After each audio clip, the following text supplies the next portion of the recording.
अब खबरें विस्तार से देख लेते हैं। अयोध्या पर फैसला अभी बाकी है। हम ऐसा इसलिए कह रहे हैं क्योंकि सुप्रीम फैसला आने के एक हफ्ते के बाद भी अयोध्या पर महाभारत छिड़ी हुई है। अयोध्या फैसले को लेकर अब मुस्लिम पक्ष में दो गुट हो गए हैं। फैसले को लेकर मुस्लिम पक्ष के दो धड़ों में क्या विवाद है, इस रिपोर्ट के जरिए समझिए।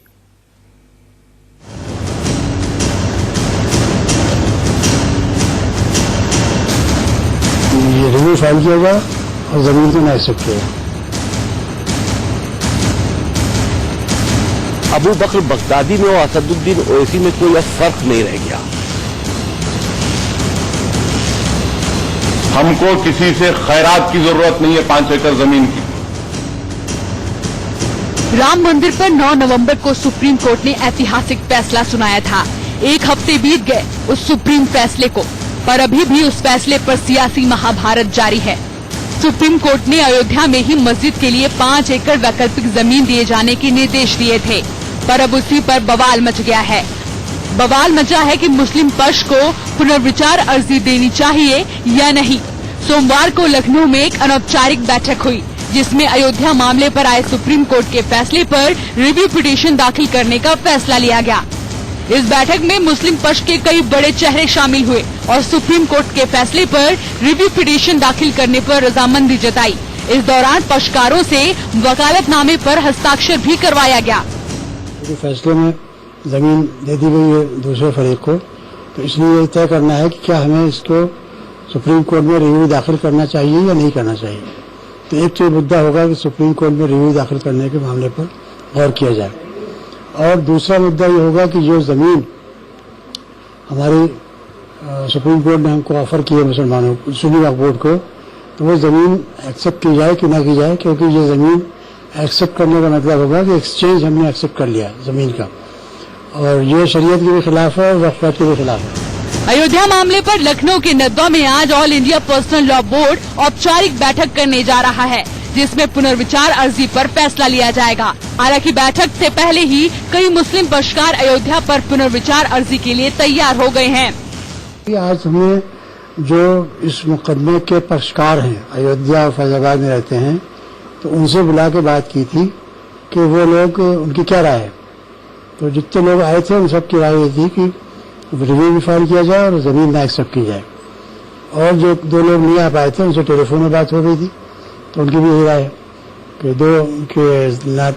रिव्यू फाइल किया जाए और जमीन को ना एक्सेप्ट किया जाए। वहीं इकबाल अंसारी और सुन्नी वक्फ बोर्ड ने बैठक से खुद को अलग कर लिया है।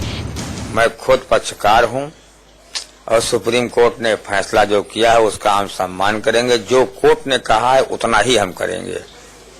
फैसला मंदिर मस्जिद का हुआ है, सुप्रीम कोर्ट ने किया है। जो कोर्ट किया है उसी के आगे पीछे हम रहेंगे। बिल्कुल जो कोर्ट ने कहा है उसी की बात मानेंगे, उसी का सम्मान करेंगे। हम समझते हैं कि अबू बकर बगदादी में और असदुद्दीन ओवैसी में कोई अब फर्क नहीं रह गया। देखिए, अबू बकर बगदादी जो था उसके पास फौज थी, असलहा था। वो अपनी फौज और असलहे से आतंक का एक चेहरा बन गया था। लेकिन असदुद्दीन ओवैसी के पास जबान है। वो अपनी जबान से एक आतंक हिंदुस्तान में पैदा करने की कोशिश कर रहे हैं। अयोध्या पर सियासत ऐसे ही नहीं उबली है। विवाद को बड़ा करने में योगदान ओवैसी का भी है। देश की सबसे बड़ी अदालत का फैसला मियां ओवैसी को मंजूर नहीं आया। ओवैसी ने हाल ही में ट्वीट कर कहा है कि उन्हें उनकी मस्जिद वापस चाहिए। हम मुसलमान जो है हिंदुस्तान के संविधान पे हमको अटूट भरोसा है। हम अपने एक लीगल राइट के लिए लड़ रहे थे। हिंदुस्तान का मुसलमान इतना गया गुजरा गिरावा नहीं है कि वो 5 एकड़ जमीन अपने अल्लाह के घर की तामीर के लिए जमीन नहीं खरीद सकता उत्तर प्रदेश में। हम अपने एक लीगल हक के लिए लड़ रहे थे। हमको किसी से खैरात की जरूरत नहीं है 5 एकड़ जमीन की। अब इतने बड़े मुद्दे पर ट्वीट किया तो सियासी गलियारों में बवाल तो मचना ही था। एक तरफ जहां केंद्रीय मंत्री गिरिराज सिंह ने कहा कि ओवैसी देश का माहौल खराब करना चाहते हैं, तो वहीं बाबुल सुप्रियो ने ओवैसी को दूसरा जाकिर नाइक बता दिया। ओवैसी धर्म पर राजनीति करना चाहते हैं, हम उसके विरोधी हैं। ओवैसी जिन्ना के रास्ते पर देश को ले जाना चाहते हैं, देश इसका विरोधी है।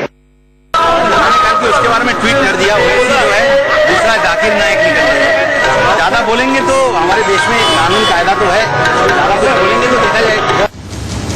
वहीं रामलला के मुख्य पुजारी शफीन्द्र दास ने ओवैसी के बयान की आलोचना करते हुए कहा कि उनके बयान का कोई मतलब नहीं है।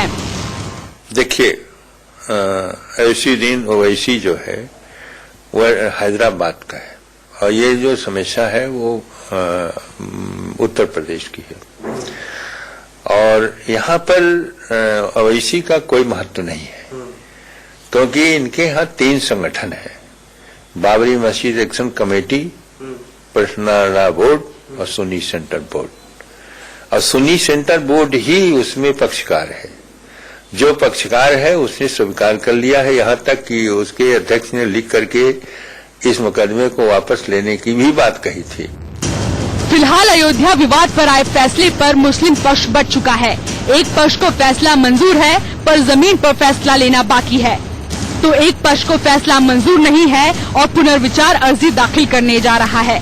सहमति हो या फिर नाराजगी, पर अयोध्या पर छिड़ा महाभारत थमने का नाम नहीं ले रहा। पहले ट्रस्ट पर जंग छिड़ी तो अब रिव्यू पिटीशन पर। Bureau report, India news.